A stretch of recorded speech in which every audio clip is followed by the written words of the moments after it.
She helped an old woman collapsed in the rain when everyone else walked past. The next morning, a mafia boss arrived at her workplace in black SUVs. Turns out the woman was his mother. He fired her cruel manager on the spot, and what started as one act of kindness was about to change her entire future. The rain hit like bullets against the cracked pavement behind Rosie's diner. Maya pressed her back against the cold brick wall, fishing through her apron pockets for her car keys with numb fingers. 11:30 at night, and her feet screamed from the double shift. But the tips had been decent, $73 that would cover Leo's field trip and maybe, just maybe, leave enough for new sneakers. His toes were poking through the old ones. She found the keys and stepped into the downpour, immediately regretting not grabbing her jacket from inside. The parking lot was empty except for her beaten Honda. 3 more steps and she'd be. A sound stopped her cold. It was barely audible over the hammering rain, a weak, gasping cry coming from near the dumpsters. Maya's first instinct was to keep walking. This was North Philadelphia at midnight. Smart people minded their business. But the sound came again, more desperate this time, and something in it reminded her of Leo when he'd had that terrible flu last winter. She turned back. Behind the dumpster, crumpled against the wet concrete like discarded trash, was an old woman. Her silver hair was plastered to her skull, and her hands trembled violently as she tried to push herself up. The elegant cut of her soaked coat suggested money, but her confusion suggested something far more vulnerable. Mom. Maya crouched down, rain instantly soaking through her uniform. Ma'am, can you hear me? The woman's eyes were wild with panic, darting everywhere but focusing nowhere. I don't, where am I? Where's, her voice cracked. I need to get home. My son. It's okay, it's okay. Maya stripped off her thin cardigan, the only layer she had, and draped it over the woman's shoulders. It was pathetically inadequate against the storm, but it was something. I'm Maya. I'm going to help you. The woman grabbed Maya's wrist with surprising strength. They left me. Everyone just walked past. Maya's stomach twisted.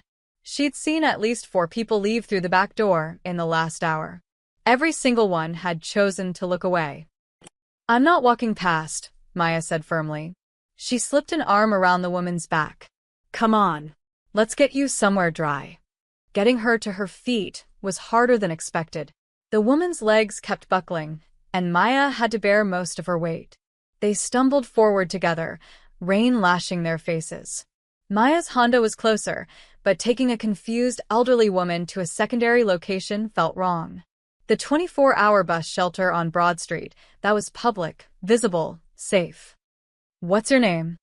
Maya asked, partially to keep the woman conscious and partially to keep herself from thinking about how her tips were getting soaked in her pocket. Sophia, the word came out slurred. Sophia Leone. Okay, Sophia. We're almost there. Just keep moving with me. A car slowed as they staggered past, its headlights illuminating them like actors on a stage. Maya looked up hopefully, but the driver took one look at the situation and sped away. Of course. Nobody wanted to get involved. My son, Sophia mumbled again. He's going to be so angry. I wasn't supposed to leave. We'll call him, Maya promised, though she had no idea if that was possible. Soon as we're dry. The bus shelter appeared through the sheets of rain like a beacon. Maya half-carried Sophia inside and lowered her onto the bench. The plexiglass walls cut the wind, but did nothing for the cold. Sophia was shaking harder now, her teeth chattering audibly. Maya pulled out her phone, its cracked screen showing 11:47 p.m. and a battery at 12%. She needed to call someone. Police? Ambulance? But what if Sophia had wandered from a care facility? What if involving authorities got someone in trouble, or worse, got Sophia institutionalized somewhere she didn't want to be? Sophia, do you remember your son's phone number? The old woman's eyes had cleared slightly in the relative shelter. She looked at Maya, really looked at her, and something shifted in her expression. Recognition, maybe, or trust. No. I don't remember. I don't remember anything right, her voice broke. What's wrong with me? Nothing's wrong with you. Maya said gently, though her heart ached. Her own grandmother had started forgetting things before she passed. You just got confused. It happens. She rubbed Sophia's hands between her own, trying to generate warmth. Her mind raced through options. The diner had a phone book, the ancient kind, but going back meant leaving Sophia alone. Her manager, Derek, would already be furious that she'd taken this long to leave. He timed everything, watched everyone like a hawk. "You're an angel," Sophia whispered suddenly. Her papery hand reached up to touch Maya's cheek. "An actual angel. I can tell." Maya felt tears prick her eyes and blamed it on the cold. "I'm just a waitress who's probably going to catch pneumonia."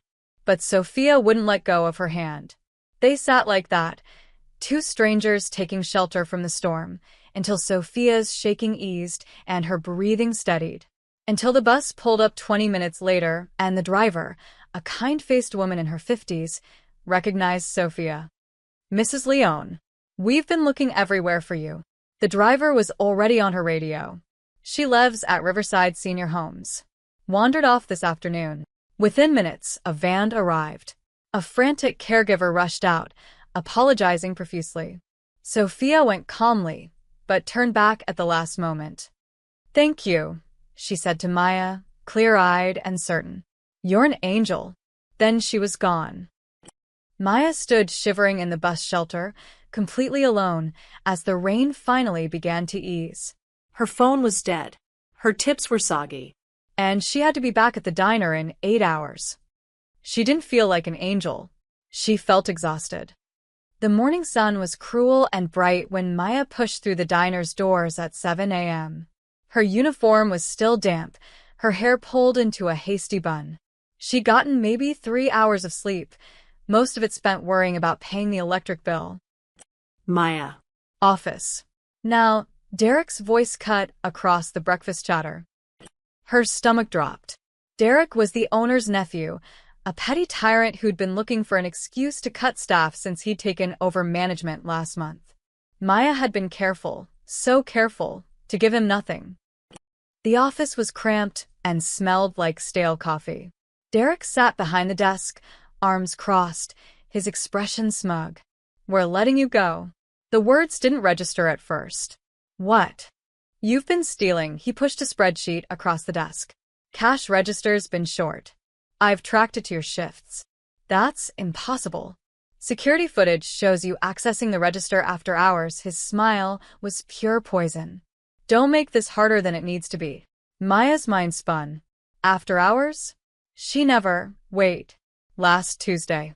She'd gone back for her phone after clocking out, and Derek had been at the register, counting. He jumped when she walked in, acted strange. "You're framing me," she breathed. "I'm firing you. Clear out your locker. I'll mail your final check." "Derek, please." "I have a son. I need this job." "Should have thought of that before you stole from us." He stood, effectively ending the conversation. "You've got 5 minutes." Maya walked out in a daze. Her coworkers avoided her eyes. They'd clearly been told she was a thief. She cleaned out her locker mechanically, shoving her spare shoes and emergency granola bars into her bag. This couldn't be happening. Not now. Not when rent was due in 5 days. She pushed through the front doors, stepping into the harsh morning light with an envelope containing 1 week's pay. Nowhere near enough. The parking lot swam in her vision. And that's when the 3 black SUVs pulled up, blocking every exit like they owned the world. The SUVs moved with precision. Too much precision. They weren't parking, they were positioning. The lead vehicle stopped directly in front of the diner's entrance, while the other 2 flanked the exits like chess pieces trapping a king. Maya froze on the sidewalk, her bag slipping from her shoulder. Through the tinted windows, she could see movement. Shapes. People who moved with purpose. The doors opened in unison. 6 men stepped out, all wearing dark suits that probably cost more than Maya's monthly rent. They weren't obviously armed, but the way they carried themselves, shoulders back, eyes scanning, hands ready, suggested they didn't need to be obvious. These were men accustomed to being obeyed. Inside the diner, Maya heard someone drop a plate. The leader emerged last. He was younger than Maya expected, maybe 40, with steel-gray eyes and a jawline that belonged on a movie screen. His suit was charcoal, perfectly tailored, and when he moved, the others instinctively made space. This wasn't just authority. This was power. He walked directly toward Maya. Her feet wouldn't move. Every survival instinct screamed at her to run, but her legs had turned to concrete. The envelope with her final paycheck crinkled in her death grip. Maya Torres? His voice was surprisingly soft, but it carried the weight of someone who never had to raise it. She managed a nod. Were you the one who helped my mother last night? He stopped 3 feet away, close enough to be intimidating but far enough to let her breathe. An elderly woman. In the rain. Behind this diner. Maya's mind raced. His mother? Sophia's last name had been Leone, and this man? Oh God, she knew that name. Everyone in Philadelphia knew that name. Victor Leone. The man parents whispered about when they wanted their kids to stay away from certain neighborhoods. The man whose legitimate businesses were allegedly covers for an empire built on fear. Yes, she stammered. Is she okay? I made sure she got home safe. She's fine. Because of you. Something flickered in his expression. Not quite gratitude, but close. Nobody else stopped.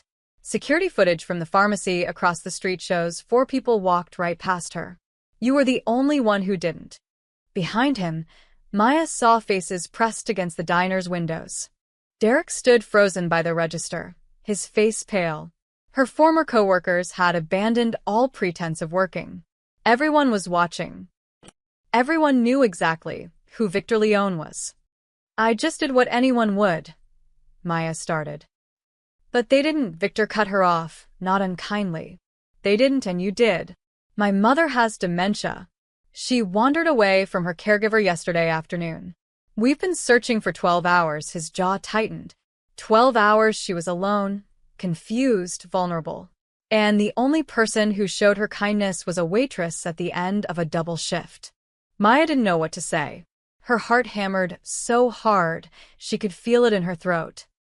Victor's gaze dropped to the envelope in her hand, then to her still damp uniform, then back to her face. Why are you leaving with your belongings at 7 a.m.? The word stuck. Admitting she'd just been fired felt like admitting weakness to a predator.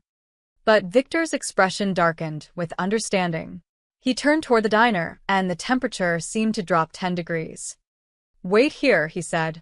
It wasn't a request. He walked toward the entrance, and his men moved with him, like a synchronized unit. The door opened before he reached it. Someone inside had the sense to not make him wait. Maya watched through the window as Victor strode directly to the counter where Derek stood, now visibly trembling. She couldn't hear the conversation, but she could see it. Victor's posture, calm, controlled, lethal. Derek's, panicked, defensive, crumbling. Other customers were pulling out their phones. In 30 seconds, this would be all over social media. One of Victor's men produced a tablet, showed Derek something on the screen. Derek's face went from pale to gray.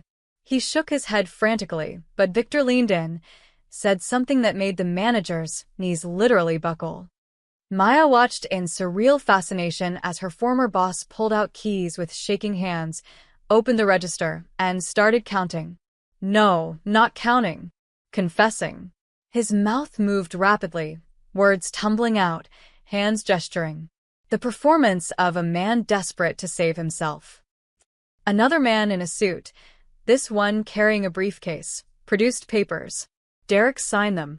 His hand was shaking so badly he could barely hold the pen. The whole thing took less than 5 minutes. When Victor emerged, Derek followed like a beaten dog, carrying Maya's final paycheck envelope and something else, a thicker packet. His eyes were red. Miss Torres, Derek's voice cracked. I apologize for the misunderstanding. You're not fired. We'd like you to come back. Please. Victor took the packets from Derek's hand and passed them to Maya. Your job is reinstated. This envelope contains your back pay for the shifts you were shorted, plus compensation for emotional distress.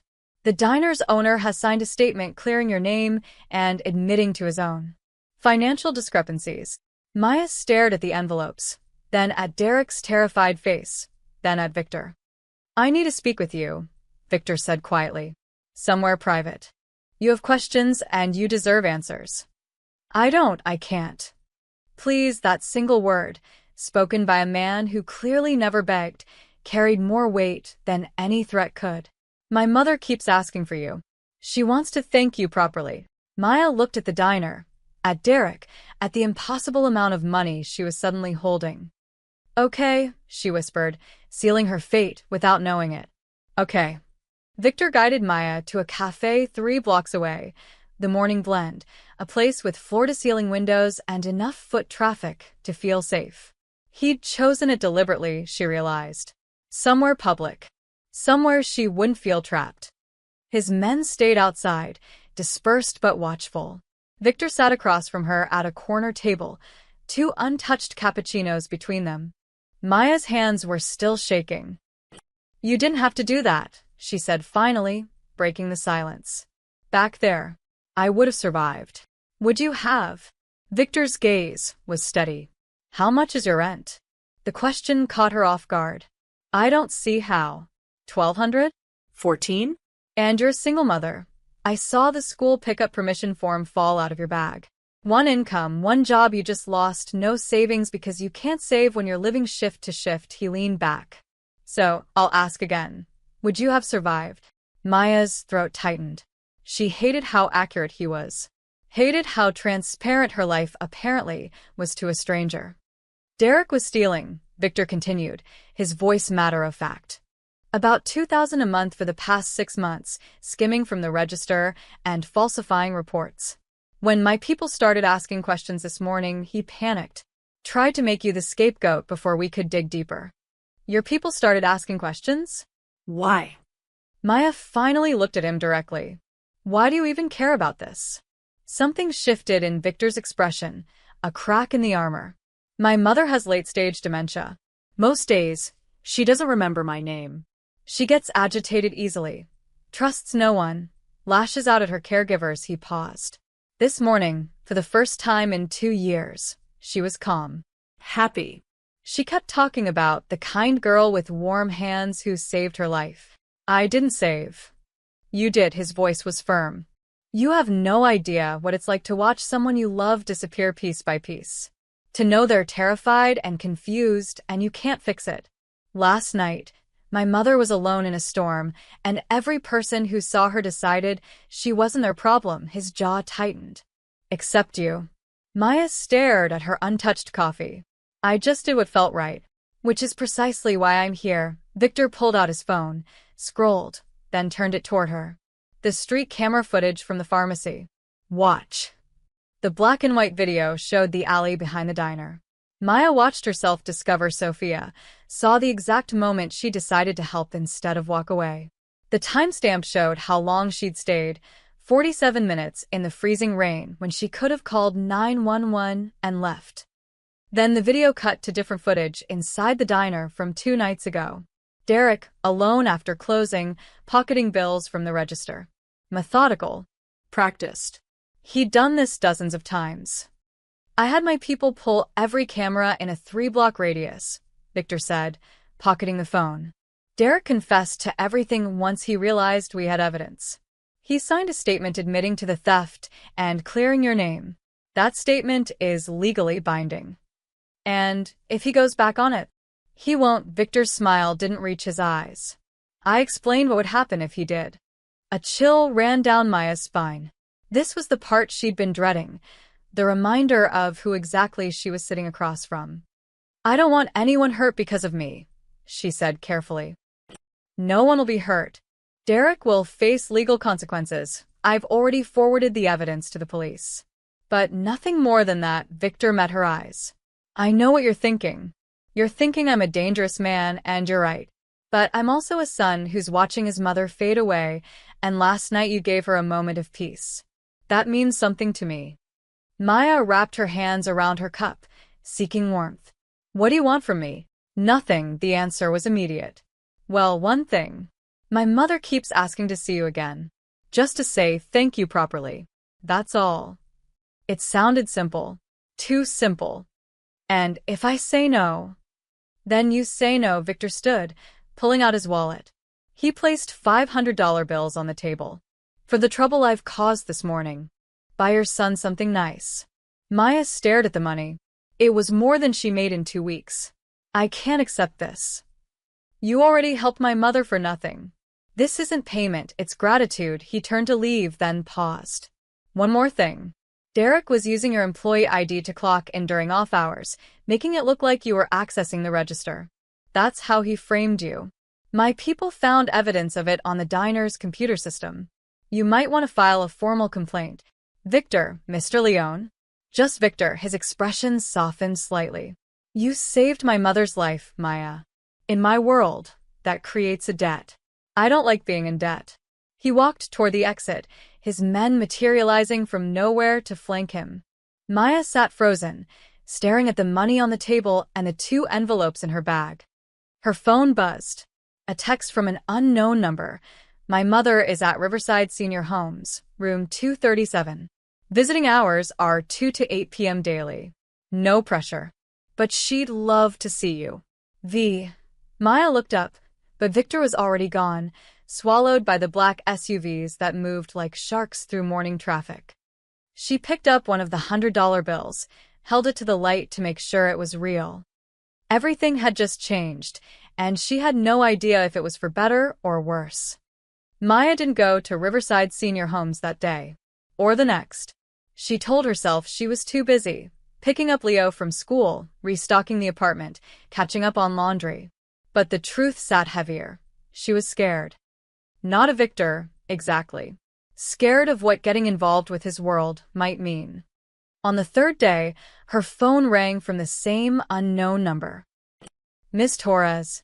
A woman's voice, professional and warm. This is Patricia Chun, Ms. Leone's primary caregiver. She's been asking for you every day. I know it's not my place, but she's calmer when she talks about you. If you could spare even 20 minutes, it might help her. The guilt was immediate and crushing. Is she okay? Physically, yes. Emotionally. Dementia is cruel, Ms. Torres. She has good hours and bad hours. During the good ones, she remembers the kindness you showed her. It's become an anchor for her. Maya closed her eyes. I'll come today. Thank you. And Ms. Torres? Mr. Leone won't be here. He has business out of town. I thought you might want to know that. The relief Maya felt was telling. Riverside Senior Homes was nicer than anywhere Maya had ever lived. Marble floors, fresh flowers in every hallway, staff who smiled like they meant it. Room 237 was at the end of a quiet corridor, and through the half-open door, Maya could hear classical music playing softly. She knocked. Come in, dear. Patricia appeared, a petite woman in scrubs with kind eyes. She's having a good afternoon. Lucid, calm. Your timing is perfect. Sophia sat in a velvet armchair by the window, sunlight turning her silver hair gold. She wore a lavender cardigan and pearls, looking every inch the elegant matriarch. When she saw Maya, her face transformed. The angel. She reached out both hands. You came. Maya crossed the room, taking Sophia's hands in hers. They were warm now, steady. How are you feeling, Mrs. Leone? Better, now that you're here. Sit. Sophia gestured to the chair beside her. Patricia, dear, could you bring tea? Of course. Patricia slipped out, leaving them alone. Sophia studied Maya's face with surprising intensity. You think I don't remember that night, don't you? People assume the dementia steals everything. But I remember you. Your voice. How you didn't leave me even when you were freezing. Anyone would have. But they didn't. Sophia's grip tightened. I heard them. Footsteps walking past while I was on the ground. I called for help, and they pretended not to hear. But you stopped. Maya felt tears prick her eyes. I'm glad you're safe. Because of you. Sophia leaned back, studying her.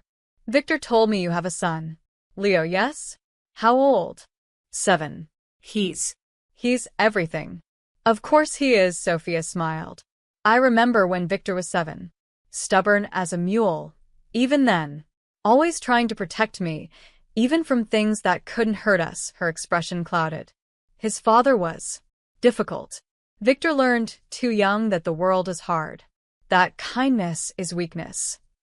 Maya didn't know what to say to that. But seeing what you did for me, a stranger, it reminded him that good people still exist. Sophia's eyes grew sharp, focused. He wants to offer you something, doesn't he? A job, probably. Something that would change your life. The accuracy was unsettling. He mentioned nothing specific, just that he wanted to help. And you're terrified of what accepting help from a man like my son might cost you, Sophia nodded approvingly. Good. Fear keeps you smart. But let me tell you something, Maya. Victor is trying to become better than what his father made him. It's slow, and it's hard, and he fails sometimes. But he's trying. Patricia returned with tea and cookies. They spent the next hour talking about Leo's love of dinosaurs, Sophia's memories of raising Victor alone after her husband died, the simple pleasure of afternoon sunlight. It felt normal. Safe. When Maya finally stood to leave, Sophia caught her hand one more time. Whatever Victor offers you, make your own choice. Don't let guilt or fear decide for you. Her eyes were clear, laser-focused. And if you do accept, keep being exactly who you are. Don't let his world change that. Victor was waiting in the lobby. Maya stopped short. Patricia said you were out of town. I was. I came back. He stood from the leather sofa, somehow making the elegant space feel too small. How is she? Good. Clear. We talked for over an hour. Maya adjusted her purse strap, a nervous gesture. You didn't have to come back just because I was here. I came back to talk to you. He gestured to a private sitting room off the main lobby. Please. 5 minutes. The room was empty, soundproofed. Victor closed the door, but stayed near it, giving her space, she realized. Letting her stay closest to the exit. I run several businesses, he said without preamble. Restaurants, real estate development, a logistics company. All legitimate, all legal. The logistics company needs an operations coordinator, someone who can manage schedules, handle personnel issues, keep things running smoothly. Maya's heart hammered. Why me? Because my mother trusts you, and my mother trusts no one. Because you showed integrity when it cost you something. Because you need a better situation than that diner, and I have one to offer, he paused. The salary is $65,000 a year, full benefits, reasonable hours. You'd work from an office in Center City, nowhere near anything questionable. It was more money than Maya had ever imagined making. Life-changing money. Victor, she struggled for words. I can't. His expression didn't change. Why not? Because I don't know what strings come attached. Because accepting something from you feels like stepping into a world I don't understand and can't control, she met his eyes. Because I have a son, and keeping him safe matters more than anything else. Silence stretched between them. Then Victor nodded slowly. I understand. And I respect it. I'm grateful. Don't be, he opened the door for her. The offer stands if you change your mind. No pressure, no expectations. You helped my mother. I wanted to help you. That's all. Maya left Riverside feeling like she'd just passed some kind of test. She had no idea that refusing Victor Leone's help was about to make everything infinitely more complicated. The knock on Maya's apartment door came at 7:15 a.m., 3 sharp raps that echoed through the cramped space like gunshots. Leo was still asleep, and Maya had been making his lunch, peanut butter and jelly, apple slices, a granola bar. She knew who it was before she looked through the peephole. Darren stood in the hallway, his jaw tight, and his eyes carrying that dangerous glint she remembered too well. Her ex-husband had put on weight since she'd last seen him 6 months ago, but he still had the same posture, chest puffed out, shoulders back, like he owned whatever space he occupied. Maya considered not opening the door. But Darren knew Leo was here, knew their schedule.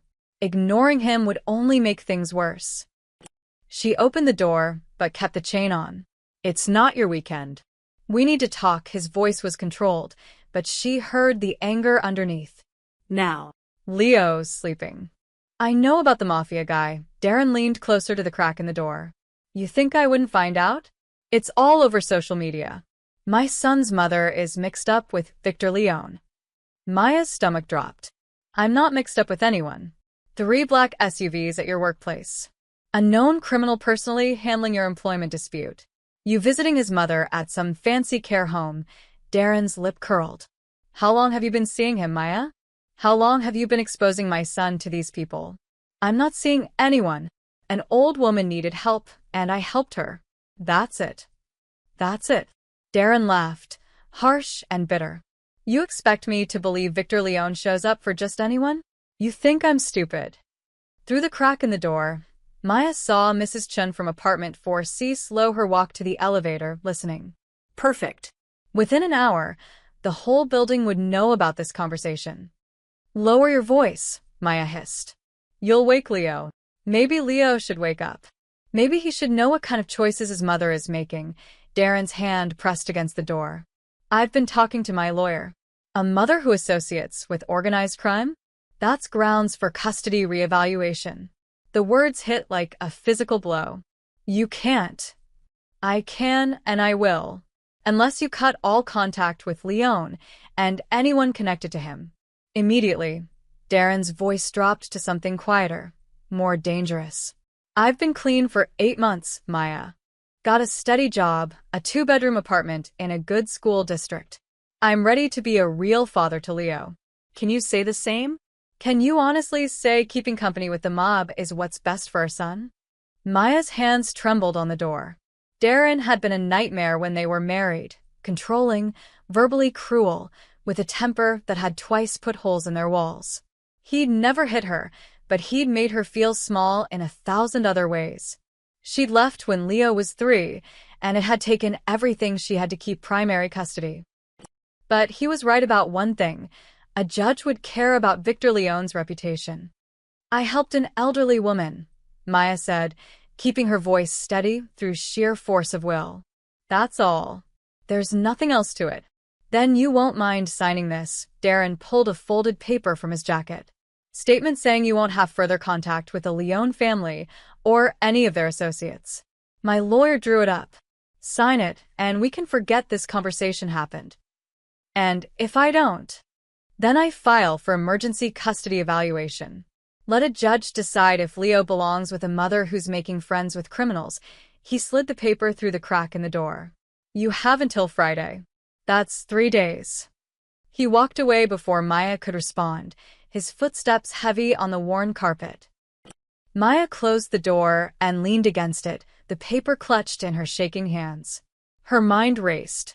Darren had relapsed twice during their marriage, lost 3 jobs, forgotten Leo's birthday 2 years running. But 8 months, clean meant something. And his point about Victor's reputation. Mommy? Leo's small voice came from the bedroom doorway. He stood there in his dinosaur pajamas, rubbing sleep from his eyes. Why was Daddy yelling? He wasn't yelling, baby. Just talking loud. Maya forced a smile and tucked the paper in her pocket. Come on, let's get you ready for school. But as she helped Leo brush his teeth and find his favorite shirt, her mind kept spinning. 3 days. She had 3 days to decide between protecting Leo and honoring the connection she'd made with Sophia, a kind, lonely old woman who'd lit up at Maya's visit. Her phone buzzed. A text from an unknown number, but she recognized the pattern. My mother enjoyed your visit. She slept well for the first time in days. Thank you. Maya stared at the message, then at Leo's innocent face as he chattered about a science project. She couldn't drag her son into Victor's world. But signing Darren's paper felt like surrendering to a bully, letting fear dictate her choices.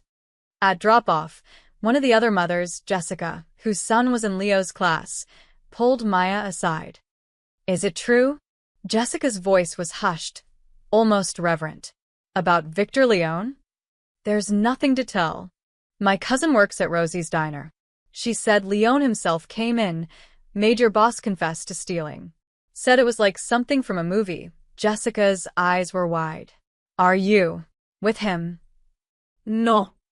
Maya's voice came out sharper than intended. I helped his mother. That's all. But Jessica's expression said she didn't quite believe it. As Maya walked back to her car, she saw other parents watching, whispering. The damage was already done. Victor's intervention at the diner had marked her, whether she wanted it or not. And now Darren was going to use it to take Leo away. Maya sat in her Honda, hands gripping the steering wheel, and let herself cry for exactly 2 minutes. Then she dried her eyes, started the engine, and made a decision. She needed to talk to Victor. Not for help, she wouldn't ask for that. But to make him understand that his good intentions were destroying her life. Maya's phone rang before she could text Victor. The caller ID showed Riverside Senior Homes. Miss Torres? It's Patricia, the caregiver's voice was strained. I'm so sorry to bother you, but Sophia is having a difficult morning. She's asking for you specifically. She won't eat, won't take her medications. She just keeps saying she needs to see the angel. I know it's an imposition. I'll be there in 20 minutes. Maya didn't let herself think about Darren's ultimatum or the paper in her pocket. An old woman needed her, and that was enough. The traffic on I-95 was mercifully light. Maya made it to Riverside in 18 minutes, her heart hammering the entire drive. What if this was a mistake? What if someone saw her car in the parking lot, took a photo, sent it to Darren's lawyer? But when she reached room 237, all those concerns evaporated. Sophia sat rigid in her chair, eyes unfocused, hands clutching the armrests like she was falling. Patricia knelt beside her, speaking in soothing tones that weren't working. The breakfast tray sat untouched, and Sophia's pearls were twisted wrong, a detail that somehow made everything worse. Sophia? Maya crossed the room quickly. It's Maya. I'm here. The old woman's head snapped up. For a horrible moment, her eyes were blank, looking at Maya but not seeing her. Then recognition flooded in like sunlight. You came, Sophia's voice cracked. I thought. I couldn't remember if you were real. If that night was real. My mind plays tricks, you see. It shows me things that never happened, steals things that did. Maya took Sophia's hands, and the tension in them eased slightly. I'm real. That night was real. You're safe. Stay, Sophia whispered. Just for a little while. Please. Patricia caught Maya's eye, mouthed thank you, and quietly left the room. They sat together in the sunlight streaming through the window. Maya talked about nothing important. Leo's obsession with pterodactyls, the terrible traffic, a funny thing she'd seen on the bus. Slowly, Sophia's breathing steadied. Her hands relaxed. You have magic in you, Sophia said after a while. The kind that makes people feel safe. It's rare. I'm just a waitress. You're a mother. That's a different thing entirely. Sophia's eyes were sharp now, fully present. Tell me about Leo. Really tell me. So Maya did. She talked about Leo's laugh, his kindness to smaller kids at school, how he still slept with the stuffed elephant she'd given him when he was 2. She talked about the struggles too, affording field trips, worrying about his father, the constant juggling of bills and schedules. His father, Sophia said carefully. He's causing problems. Maya hesitated, then pulled out the crumpled paper from her pocket. He wants me to sign this. Promising I'll have no contact with you or Victor. If I don't, he's filing for custody. Sophia read the paper, her lips pressing into a thin line. This is coercion. It's protection. In his mind, anyway. He thinks Maya struggled with the words. He thinks I'm putting Leo at risk by knowing your son. And what do you think? I think I helped someone who needed help, and now it's turning into something complicated. Maya met Sophia's gaze. I don't regret helping you, but I can't lose my son. He's everything. Sophia set the paper down. Then sign it. Leo comes first. Always. The certainty in Sophia's voice was almost painful. But you've been asking for me. Because you make me feel human again. Because in a world where people walked past me like trash, you stopped. Sophia squeezed Maya's hand. But I'm an old woman at the end of her story. Leo is a child at the beginning of his. There's no comparison. Maya felt tears burning. It doesn't feel right. Most necessary things don't. Sophia leaned back, studying the ceiling. My husband used to say that doing the right thing often feels wrong because it costs something. Easy choices don't build character. Before Maya could respond, the door opened. Leo stood in the doorway. Maya's heart stopped. Lao? What? The school called. Patricia appeared behind him, apologetic. Early dismissal. Water main break. They couldn't reach you, so they tried your emergency contacts. Your neighbor brought him here. I'm so sorry. I should have called first. But Leo wasn't looking at Patricia. He was staring at Sophia with open curiosity.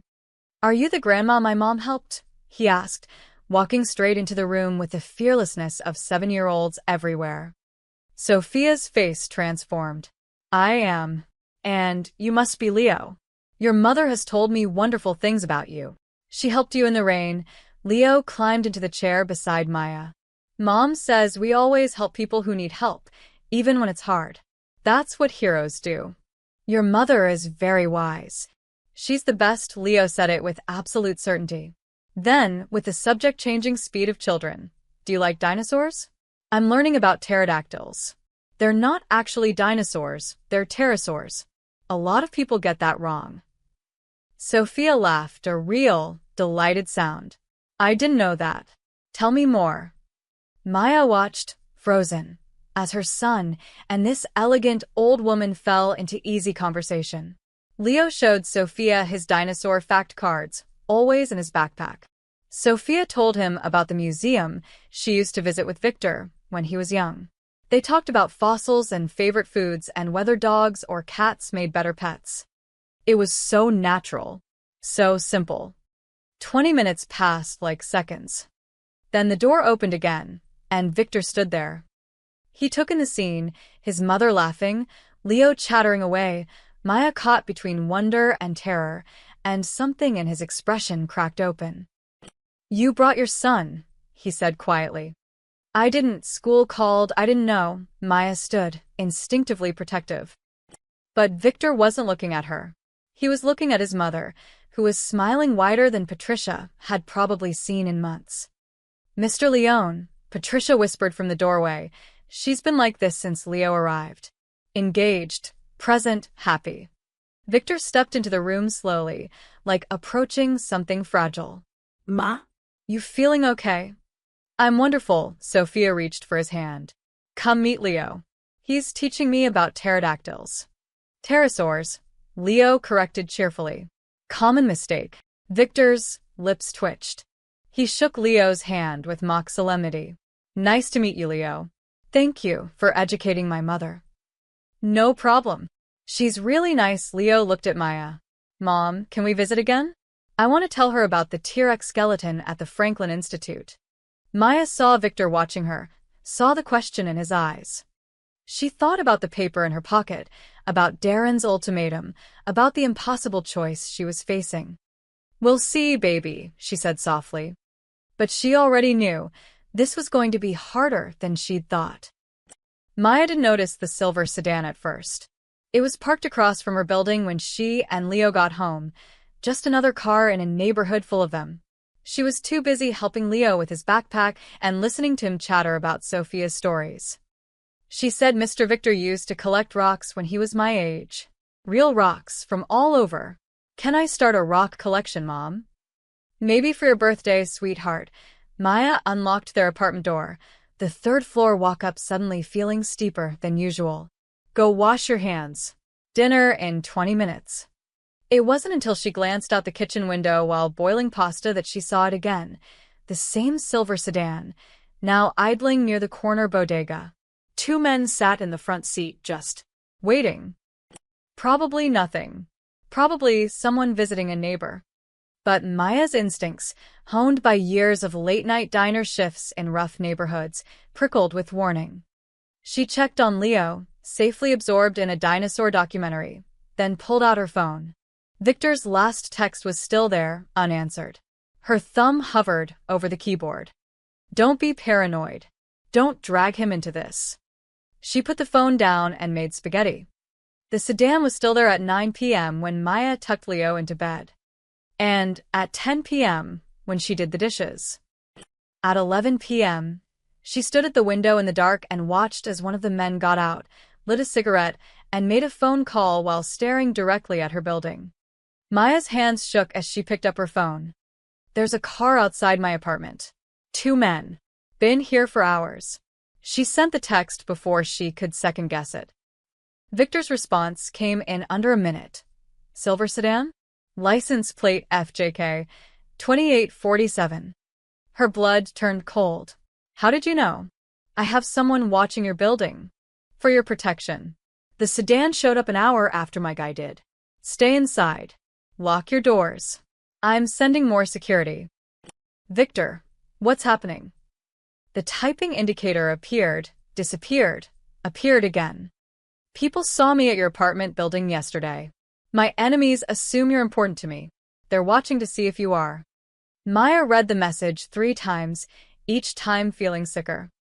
Make them leave. Please. I have a son. They will. 20 minutes. Do not go outside for any reason. Maya triple-checked the locks, then stood in Leo's doorway watching him sleep, her heart hammering so hard she could hear it. This was insane. This was exactly what Darren had warned about. She'd helped an old woman, and now dangerous people were watching her home. Her phone buzzed. A call this time, Victor's number. They're gone, he said without preamble. My people made it clear you're under protection. They won't come back. Under protection? Maya's voice came out sharper than intended. I didn't ask for protection. I didn't ask for any of this. I know Victor's voice was strained. Maya, I'm sorry. I didn't think. I should have realized that being seen with me would paint a target on you. I was careless. Your enemies think I'm important to you. A pause. In my world, any connection can be perceived as leverage. It doesn't matter if it's real or not. Maya sank onto her couch, suddenly exhausted. My ex-husband is filing for custody. He says I'm putting Leo at risk by knowing you. And now there are actually dangerous people watching my home, so he's right. The silence on the other end was heavy. I'll fix this, Victor finally said. I'll make it clear you're off limits. That there's no connection beyond basic gratitude. No one will bother you again. And your mother? Another pause. What about her? Leo made her happy today. Really happy. Your caregiver said she hasn't been that engaged in months, Maya's voice cracked. But if I keep visiting, this gets worse, doesn't it? More people watching, more risk. Yes, the word was brutal in its honesty. So I have to choose. Your mother's happiness or my son's safety. There's no choice, Maya. Leo comes first. Always Victor's voice carried an edge of something painful. My mother would say the same thing. She already did, didn't she? Maya wiped her eyes. This isn't fair. No. It's not, he exhaled slowly. For what it's worth, you gave my mother something I couldn't, a reminder that the world has goodness in it. That's not nothing. It doesn't feel like enough. It never does, Victor's voice softened. I'm going to have 2 of my security people watch your building. Professional bodyguards, licensed and legal. They'll be invisible, but they'll be there. Until I'm certain there's no more interest in you. I can't afford. You're not paying. This is my responsibility. My mess to clean up, he paused. And Maya? Sign your ex-husband's paper. Don't let him use my mistakes against you. After they hung up, Maya sat in the dark for a long time. Through the window, she could see a black SUV parked where the silver sedan had been. Not hiding, not pretending. Making a statement. This building is protected. It should have made her feel safer. Instead, it made her feel trapped. The next morning, Darren's paper sat on her kitchen counter. Maya stared at it while drinking coffee, the words blurring together. I, Maya Torres, agree to cease all contact with Victor Leone, Sophia Leone, and any associates of the Leone family. Her phone buzzed. A text from Patricia. Sophia had a setback last night. Asking for you again. The doctor says familiar, comforting presences help stabilize dementia patients. I understand if you can't come, but I wanted you to know she needs you. Maya set down her coffee cup, Picked up a pen. stared at Darren's paper, put the pen down. She couldn't sign it. Not yet. Not while Sophia was struggling. Maybe that made her a bad mother. Maybe it made her reckless. But it was the only choice she could live with. She grabbed her keys and headed for the door, praying she wasn't making a catastrophic mistake. The black SUV followed her all the way to Riverside Senior Homes. Victor's legitimate real estate office occupied the 5th floor of a modern building in Center City. Maya had never been here, had actively avoided it, but this morning she'd called and demanded a meeting. On neutral ground.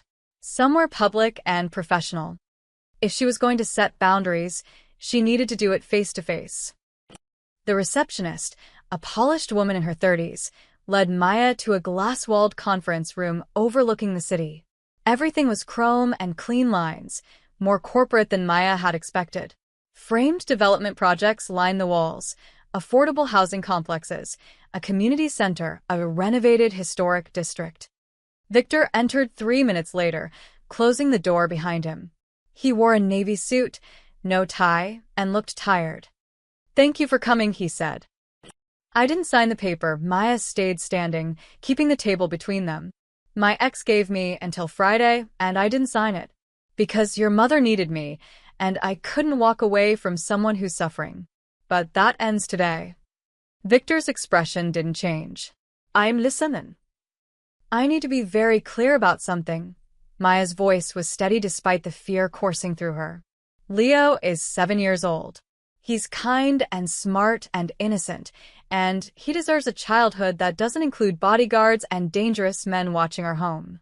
I won't let your world touch him. I can't. I understand. Do you?" The words came out harder than intended. "Because yesterday there were men, your enemies, watching my building, deciding if my son and I were worth threatening. And yes, you sent protection, but that protection is also a reminder. A sign that says this woman matters to Victor Leone. It makes us a permanent target." Victor's jaw tightened, but he nodded. "You're right. I want to help your mother. She's lonely and scared, and I genuinely care about her. But not if it means putting Leo at risk." Maya finally sat, suddenly exhausted. "So, I need you to tell me the truth. Can I visit Sophia without dragging my son into your world? Or is that impossible?" Victor was quiet for a long moment. When he spoke, his voice carried a weight Maya hadn't heard before, something raw and honest. "My father built an empire on fear. When he died, I inherited enemies I never made, debts I never owed, and a reputation that follows me everywhere." He moved to the window, hands in his pockets. "I've spent 10 years trying to transition everything legitimate. Real estate, restaurants, logistics, all clean. But the old alliances, the old grudges, they don't disappear because I want them to. So the answer is no." "The answer is, it's complicated." Victor turned to face her. "What happened yesterday, the surveillance, the intimidation, that was a test. Dmitry Volkov's people testing whether you were actually important to me or just a random act of kindness. My response made it clear you're under protection, but you're not involved. Not in the business, not in my personal life. And they'll believe that. They will if I make the right moves. Distance myself publicly. Make it clear there's nothing between us except gratitude for helping my mother." He met her eyes. "But that means I can't be seen with you. I can't visit when you're at Riverside. Can't intervene if something goes wrong. It means you're on your own." Maya absorbed this. "And the bodyguards? I'll pull them back. Put someone on the neighborhood generally, not your building specifically. Less obvious, but still there if an emergency happens." Victor's expression was grim. "I'll spread word through the right channels that you're completely off limits, that threatening you would be the same as threatening my mother directly. In my world, that's a line no one crosses. Will that work?" "It should. But there are no guarantees, Maya." "There never are." He returned to the table, standing across from her. "If you want complete safety, you sign your ex-husband's paper and walk away. Never visit my mother again. Never speak to me. Erase this entire chapter from your life. That's the safest choice." And Sophia? Something flickered in Victor's expression. Pain, quickly masked. My mother is dying. Not today, not tomorrow, but dementia is stealing her piece by piece. The doctors say she has maybe 2 years before she won't recognize anyone. His voice roughened. You've given her moments of clarity and happiness in what's probably the last good year she has. I'll always be grateful for that. But I won't ask you to sacrifice your son's safety for her comfort. Maya thought about Sophia's smile when Leo talked about dinosaurs, about the way the old woman's hands had steadied in hers, about Leo asking if they could visit again. I want to keep visiting, she said finally, but with conditions. Victor nodded. Name them. You stay away when I'm there. No visits, no phone calls, no contact. Sophia is my friend, not a connection to you. Done. The bodyguards have to be invisible. No black SUVs outside my building, no obvious security. If Leo notices something's wrong, I'm out. They'll be professionals. Completely discreet. And if your enemies come back, if there's even a hint that knowing your family is putting Leo at risk, I disappear. No explanations, no goodbyes. I ghost completely. Victor extended his hand across the table. Agreed. Maya shook it, his grip firm and warm. One more thing. The job offer you made, I'm not taking it. Ever. I don't want your money or your help. I'll find my own way forward. The offer wasn't charity. I know. But accepting it blurs the line between friend and obligation. I need that line to stay clear. Victor studied her for a long moment, then nodded. You're stronger than most people I know. I'm a single mother. We don't have the luxury of being weak, Maya stood. I should go. I'm visiting Sophia this afternoon. Maya, Victor's voice stopped her at the door. Thank you for not giving up on her. I'm not doing this for you, Maya said quietly. I'm doing it because she's a good person who deserves kindness. And because showing Leo that we help people, even when it's complicated, matters more than taking the easy path. She left before he could respond. In the elevator, Maya pulled out her phone and looked at Darren's paper, photographed and saved. She'd meet with him tomorrow, explain the boundaries she'd set, maybe find a compromise. But she wouldn't sign it. Not yet. Outside, the city hummed with afternoon traffic. Maya walked 3 blocks before noticing the man in the gray jacket keeping pace behind her, far enough back to seem coincidental, close enough to help if needed. Victor's invisible protection. Maya took a deep breath and kept walking. She'd set her boundaries. Now she had to pray they'd be enough. The email from Darren's lawyer arrived on Thursday morning at 6:47 a.m., while Maya was packing Leo's lunch.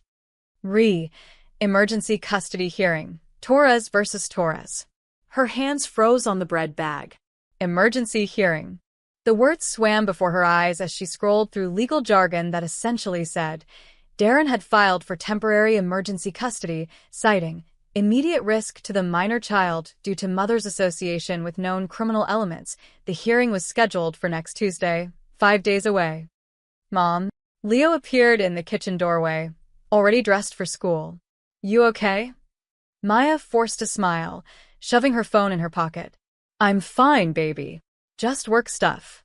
But her hands shook as she finished his sandwich. By noon, Maya had called 3 lawyers. 2 said they couldn't take the case. One had actually laughed nervously and said he didn't want trouble with Victor Leone, as if Maya were the mob boss's girlfriend instead of someone who'd helped an old woman. The third quoted $15,000 as a retainer. Maya had $800 in her bank account. She was sitting in her car outside Leo's school, fighting back tears, when her phone rang. Unknown number. Ms. Torres? This is Catherine Brennan from Brennan and Associates. I understand you need representation for a custody matter. Maya's throat tightened. I can't afford. I'm not calling about payment. I'm calling because I handle pro bono cases for parents in difficult situations. I'd like to help you if you'll let me. Pro bono? Why would you? Realization hit like cold water. Victor sent you. A pause. Mr. Leone made me aware of your situation. But I'm off for my services because I reviewed your case file, and I believe you're being railroaded by an ex-spouse using fear tactics. My firm has a policy about defending good parents from bad faith custody challenges. I can't take Victor's help. You're not. I choose my pro bono cases, Miss Torres. Mr. Leone simply made an introduction. Catherine's voice was professional, firm. We can meet today if you're available. Bring any documentation you have regarding your ex-husband's history, texts, emails, anything that establishes his behavior patterns. Maya wanted to refuse. She'd told Victor she didn't want his money or his help. But this was Leo, and pride didn't matter when her son's future was at stake. I can meet at 2 o'clock, Maya said quietly. Perfect. I'll text you the address. Catherine Brennan's office was in a modest building near City Hall. Nothing flashy, but professional. Catherine herself was in her 50s, with steel-gray hair and sharp eyes that seemed to see everything. She listened without interrupting as Maya explained the whole story, helping Sophia, Victor's intervention at the diner, Darren's ultimatum, the surveillance outside her apartment. Maya showed her the unsigned paper, the threatening texts from Darren, the email about the emergency hearing. Your ex-husband is grasping at straws, Catherine said finally. But in family court, perception matters as much as facts. We need to establish several things. First, that your connection to the Leone family is purely humanitarian.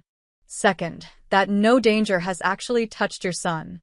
Third, that your ex has ulterior motives for this custody challenge. He does. Maya pulled out her phone, scrolling through old messages. He's been inconsistent with child support, missed visitations, and until 2 months ago, he was telling friends he didn't want the responsibility of full-time parenting. Then he heard about Victor, and suddenly he's father of the year. Catherine's eyes gleamed. Can you prove the timeline? I have texts, screenshots from his social media. His mother even called me once, apologizing for how absent he'd been. Perfect, Catherine made notes. Now, the harder question. Mr. Leone offered you a job, which you refused. But he's provided security for your building, correct? Maya hesitated. Not obviously. Just awareness. That's smart. We need to frame this correctly. Catherine leaned forward. Here's what I'm going to do. I'll file a response arguing that you provided emergency assistance to an elderly woman with dementia, a clear act of humanity. That the woman's son expressed gratitude, as any son would. That you've maintained appropriate boundaries, and that no criminal activity or danger has touched your child. We'll also file a counter-motion questioning your ex's sudden interest in custody after years of minimal involvement. Will it work? It should. Pennsylvania courts favor stability for the child, and you've been the primary caregiver for 4 years. Your ex's claim of immediate danger is unsupported by evidence. Catherine paused. But I need to ask, is there any truth to his claims? Any possibility that knowing the Leone family puts Leo at risk? Maya thought about the silver sedan, about Victor's promise that his enemies would back off. There was one incident, she admitted. People watching my building. But Victor handled it. Made it clear I wasn't involved in his business. And since then, nothing. It's been quiet. Catherine nodded slowly. We'll address it head-on if it comes up. Show that you immediately recognized potential danger and set firm boundaries. That demonstrates good judgment, not recklessness. She closed her folder. Miss Torres, I won't lie to you. This case has complications. But I've seen worse, and I've won. Trust me to do my job. I do. Maya felt something, a knot in her chest. Thank you.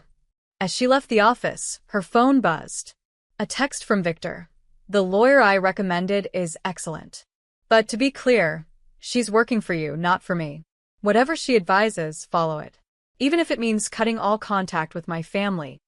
Maya stared at the message, then typed back, Why are you helping me? His response came quickly. Because you showed my mother kindness when no one else would.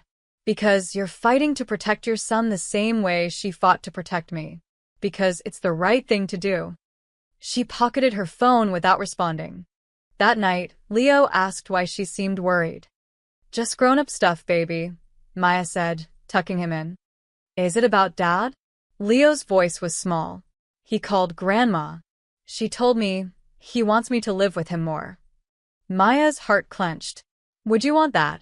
Leo was quiet for a moment. I love Dad, but I love you more. You're the one who's always here. Maya kissed his forehead, fighting tears. I'm always going to be here, Leo. I promise. As she closed his door, her phone lit up with an email from Catherine. Darren's lawyer just filed additional motions. They're pushing hard. Prepare yourself. Tuesday's hearing is going to be tough. But we're ready. Maya sat on her couch in the dark, alone with her fear. She'd set boundaries with Victor. She'd hired a lawyer. She'd done everything right. But what if it wasn't enough? What if helping one old woman in the rain cost her everything? The call came at 8:47 p.m. on Saturday, 2 days before the custody hearing. Maya was reviewing notes with Catherine, preparing for Tuesday's testimony, when her phone lit up with a number she didn't recognize. Ms. Torres? This is Fire Chief Ramirez with the Philadelphia Fire Department. There's been an incident at 1247 Hartley Street. You're listed as an emergency contact for Sophia Leone? Maya's blood turned to ice. What happened? Is she okay? There's a fire at the old commercial block near her care facility. Several buildings involved. Mrs. Leone wandered away from Riverside during the confusion. We think the sirens agitated her. We found her disoriented near the smoke zone. She's asking for you. I'm coming. Where is she? Medical staging area, corner of Hartley and 9th. Ms. Torres, the area isn't fully secure. Maya was already grabbing her keys. I'll be there in 10 minutes. Catherine stood. I'm coming with you. You'll need a witness that this is legitimate emergency assistance, not social involvement. They took Catherine's car, weaving through traffic toward the smoke visible even from 2 miles away. Maya's phone buzzed constantly. Texts from Patricia, from Riverside's night manager, from a number she didn't recognize but suspected was Victor's security team. She ignored all of them. The scene was chaos. Fire trucks blocked Hartley Street, their lights painting everything red and blue. The old diner building, Rosie's, where Maya used to work, was engulfed in flames. Fire had spread to the neighboring structures, including a vintage clothing store and what looked like an abandoned warehouse. How did this start? Catherine asked a police officer directing traffic. Under investigation. Started in the diner's basement around 7 p.m. Looks like someone was burning documents, got careless. Maya's stomach twisted. Derek. It had to be Derek, destroying evidence of his theft. Where's the medical staging? Maya pressed. The officer pointed. 2 blocks east. But ma'am, you can't. Maya was already running. She found Sophia sitting on the bumper of an ambulance, wrapped in a blanket, her silver hair wild around her face. Patricia knelt beside her, trying to calm her, but Sophia's eyes were unfocused and terrified. Where is she? Where's my angel? Sophia's voice cracked. She'll come. She always comes when I need her. Sophia. Maya pushed through the emergency personnel. I'm here. I'm right here. Sophia's head snapped up. Relief flooded her features so intensely it was almost painful to witness. You came. I knew you would. I got confused, the sirens, the smoke. I thought I was supposed to meet you, but I couldn't remember where. Maya wrapped her arms around the old woman, feeling her trembling. You're safe now. I've got you. There was a man, Sophia whispered, at the diner. He was angry, burning things. I saw him through the window before the smoke got bad. He didn't see me. Derek. Maya filed that information away. An EMT approached. Ma'am, we need to check her vitals. I'm not leaving her, Maya said firmly. I'm her lawyer, Catherine added, flashing credentials. We stay together. The EMT sighed but nodded, checking Sophia's oxygen levels while Maya held her hand. Blood pressure's elevated, but stable. Smoke inhalation is minimal. She wasn't close enough to the fire. He looked at Patricia.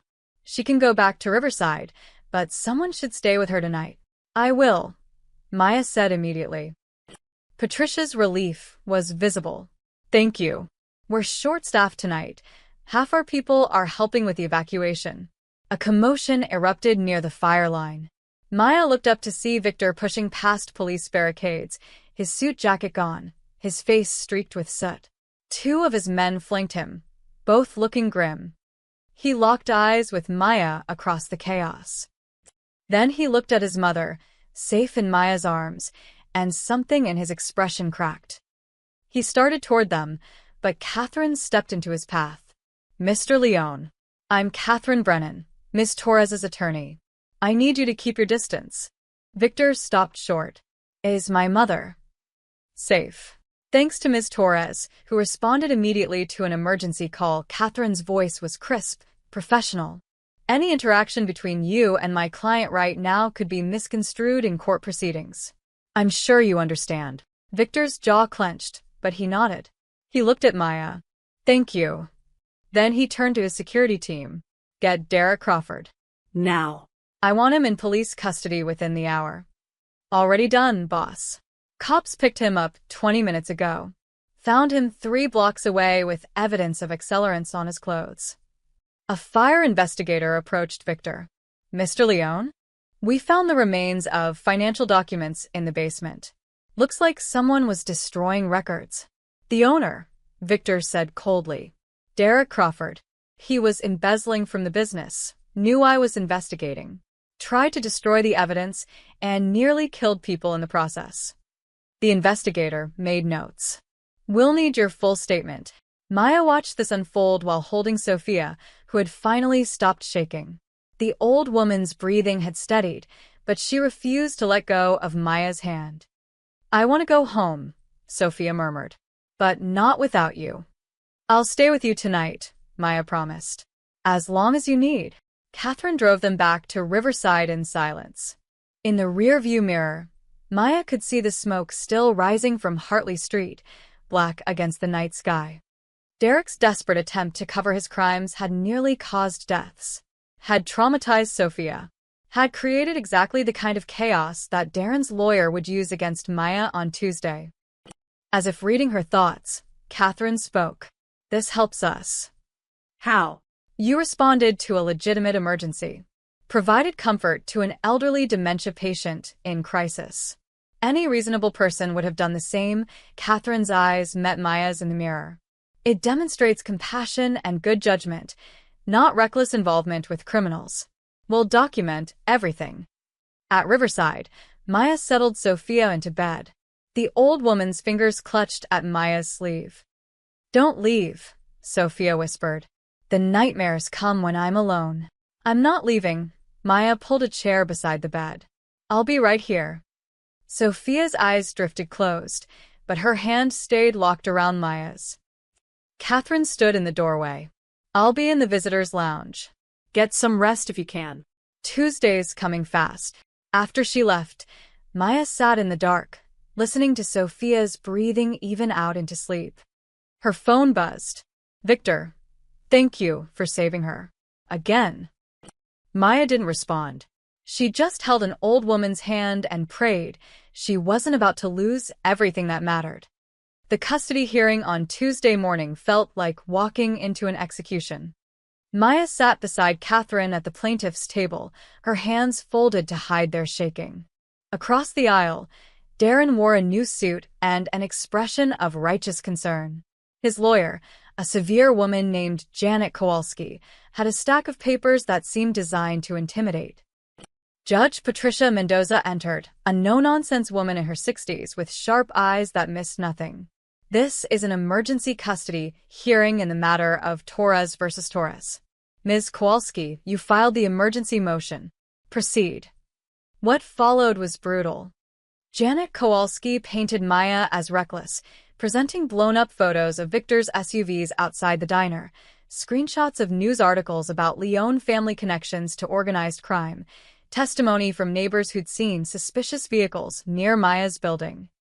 Your Honor, Ms. Torres has entangled herself with one of Philadelphia's most notorious criminal families, Kowalski argued. She visits the matriarch regularly, has accepted financial assistance, and exposed the minor child to this environment. Mr. Torres seeks custody to protect his son from clear and present danger. Maya felt sick. Every true thing twisted into something ugly. Then it was Catherine's turn. Your Honor, let's discuss what actually happened. Catherine stood, commanding the room. On the night of October 23rd, my client, after working a double shift, found an elderly woman with dementia collapsed in the rain. Not one of the 4 people who passed by stopped to help. Ms. Torres did. She stayed with this woman for 47 minutes in freezing conditions, ensuring she returned safely to her care facility. Catherine pulled out her own evidence. The security footage showing Maya helping Sophia, medical reports confirming Sophia's dementia diagnosis, statements from Patricia and other Riverside staff about Sophia's attachment to Maya. The woman's son expressed gratitude, as any son would. He intervened when my client was wrongfully terminated from her job, intervention that resulted in the actual thief being arrested. Catherine's voice hardened. Ms. Torres then set firm boundaries. She declined a job offer. She refused financial assistance. She visits Sophia Leone as a friend during public visiting hours because an isolated elderly woman suffering from dementia finds comfort in her presence. The vehicles outside her home, Kowalski started, were present for 3 days following a single incident where rival criminals mistakenly believed Ms. Torres had significance to Victor Leone's business operations. Catherine interrupted. Mr. Leone clarified this misunderstanding to all relevant parties. There have been no security concerns for 3 weeks. The supposed danger Mr. Torres claims is entirely theoretical. Judge Mendoza leaned forward. Ms. Torres, I'd like to hear from you directly. Why continue visiting Mrs. Leone when you knew it could complicate your custody situation? Maya stood, her voice steady despite her fear. Because she's a person, Your Honor. Not a political problem or a court strategy, a lonely, frightened woman who's losing her memories and needed someone to care. My son Leo met her once, and she lit up. She told him stories, laughed at his dinosaur facts, treated him with kindness. Maya's throat tightened. I'm teaching Leo that we help people even when it's inconvenient. Even when it's complicated. Because that's what decent humans do. Even if it risks your custody. I set boundaries to protect Leo. I haven't exposed him to anything dangerous. But I won't abandon someone who needs me just because it's politically safer. Maya met the judge's eyes. That's not the mother I want to be. Silence filled the courtroom. Judge Mendoza turned to Darren. Mr. Torres, you've had minimal involvement in your son's life for 4 years. Inconsistent child support, missed visitations. Why the sudden concern now? Darren straightened.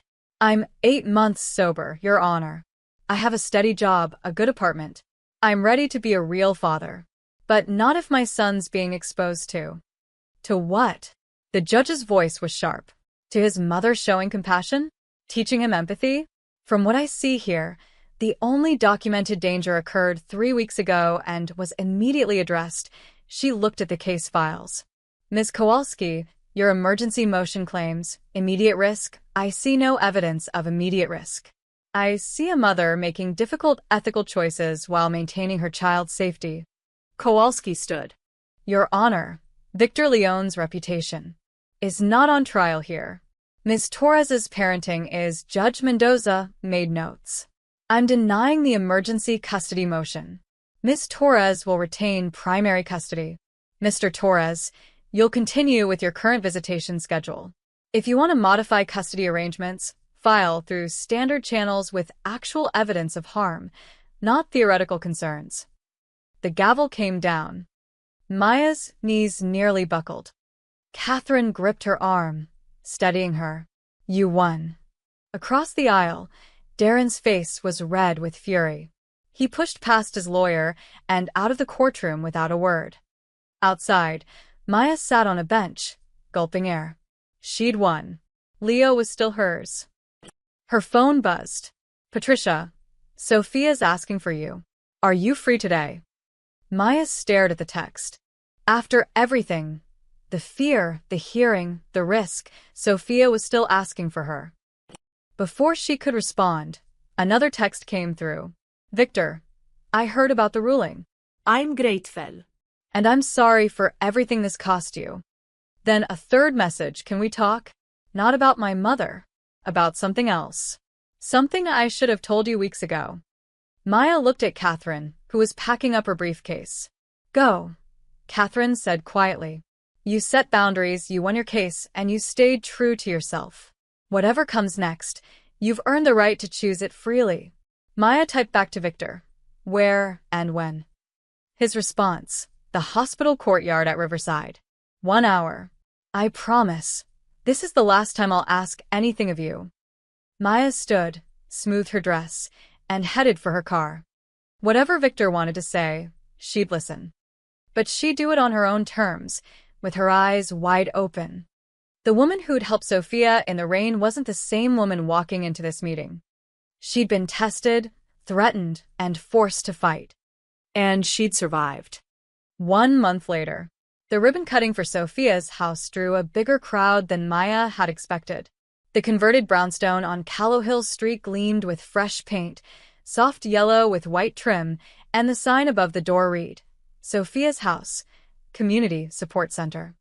Maya stood on the front steps, holding the oversized scissors, feeling surreal. A month ago, she'd been fighting for custody.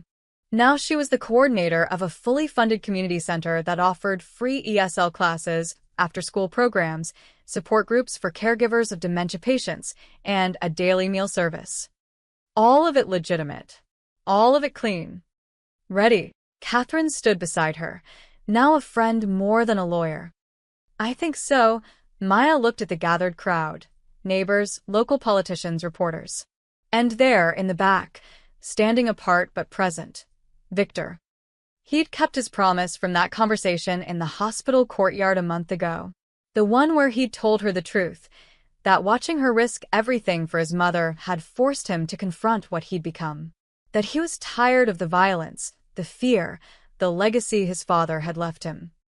I'm dismantling it, he'd said that day, his voice raw. The illegal operations, the old alliances. It'll take time. You can't just walk away from an empire, but I'm doing it piece by piece. My mother deserves better than watching her son become a monster. And you showed me that better is possible. Maya had been skeptical. People don't just change. No. They don't. But they can try. He looked at her with painful honesty. I'm offering you a real job, Maya. Not out of obligation or guilt. Because Sophia's house needs someone who genuinely cares about helping people. Someone who understands what it means to struggle. You. She'd almost said no again. But then she'd thought about Leo, about the future she wanted to build for him. About showing him that sometimes the hardest paths led somewhere worth going. I'll do it, she'd said. But I'm watching you, Victor. If this center becomes a front for anything illegal, it won't. I promise you that. Now, standing on these steps, Maya believed him. She'd seen the paperwork, vetted every funding source, insisted on complete transparency. Victor had put Sophia's house in the hands of an independent nonprofit board. He was a donor, nothing more. Maya cut the ribbon and the crowd applauded. Inside, the center buzzed with activity. The main room had been converted into a bright community space with tables, bookshelves, and a kitchen that smelled like fresh coffee and homemade cookies. Local artists had painted a mural on one wall, a Philadelphia street scene full of diverse faces and warm colors. Leo raced through with 3 other kids, all of them heading for the new library corner. The after-school program had started yesterday, and he'd already made friends. Mom. Mrs. Sophia's here, Leo called out. Maya turned to see Patricia wheeling Sophia through the front door. The old woman looked radiant in a lavender dress, pearls at her throat, her silver hair styled beautifully. These days were precious. Sophia had more bad days than good ones now, but today was golden. My house, Sophia said, looking around with clear eyes. You named it after me. You inspired it. Maya knelt beside the wheelchair. Every person who gets help here, it's because you reminded us all that kindness matters. Sophia's papery hand touched Maya's cheek. You're still an angel. My angel. Victor appeared in the doorway, holding a box of donated books. He'd been here every day for the past week, helping set up, painting walls, moving furniture. Maya had watched him transform, slowly and perfectly, into someone who used his hands to build instead of intimidate. He set the box down and approached his mother. "How are you feeling, Ma?" "Wonderful." Proud, Sophia looked between Victor and Maya. "Proud of both of you." Leo ran up, waving a book about prehistoric marine life. "Mr. Victor, look what I found. It has a megalodon." Victor crouched down, studying the book with genuine interest. "That's incredible. Did you know megalodons could grow up to 60 feet long? That's bigger than a school bus." Leo's eyes were huge. Maya watched them, her son, this old woman, and the man who'd been both her biggest complication and her unlikely ally. It wasn't a traditional family, but it was something real. Catherine approached, holding a glass of lemonade. "You did good, Maya." "We did good," Maya corrected. "None of this happens without you fighting for me in that courtroom. None of it happens without you being brave enough to stop in the rain that night." Catherine smiled. "The center's going to change lives. I can feel it." Through the window, Maya saw Darren's car pull up. Her chest tightened. Today was his visitation day. But when Leo saw his father, he ran to him happily. Darren had been better lately, more consistent. Maybe the custody battle had shaken something loose in him too. "Ready, bud?" Darren asked, then nodded awkwardly at Maya. "I'll have him back by 7. "Sounds good." "Be good, Leo." "Always am." Leo hugged her tight, then ran to hug Sophia too. "Bye, Mrs. Sophia. I'll read you the Megalodon chapter next time." "I can't wait, dear boy." After they left, the center settled into a comfortable rhythm. People filtered in for the dinner service. Families from the neighborhood who needed a meal, seniors who needed company, volunteers who needed purpose. Victor found Maya in the kitchen, helping plate food. "Thank you," he said quietly, "for giving me a chance to be better." "You're doing the work," Maya replied. "I'm just running the center." "You're doing more than that. You're showing people, showing me, what redemption looks like." Maya looked through the doorway at Sophia, who sat surrounded by new friends, laughing at someone's story. At the families eating together. At the volunteers who'd come because they'd heard about a place where everyone was welcome. "It's not redemption," Maya said softly. "It's just choosing kindness. Over and over. Even when it's hard." Victor nodded, and together they returned to serving dinner. Outside, twilight painted the Philadelphia sky in shades of gold and purple. The sign for Sophia's house glowed warmly in the fading light, a beacon of hope on a street that had known too much darkness. Maya had helped an old woman in the rain, and that single act had transformed everything. Not immediately, not easily, but truly. She'd lost nothing that mattered, and gained a family forged not in blood, but in the choice to be kind when the world said it was safer to look away. Sophia's house would stand as proof that compassion could change lives, that people could become better, and that sometimes the smallest acts of humanity could build something beautiful enough to last. The end.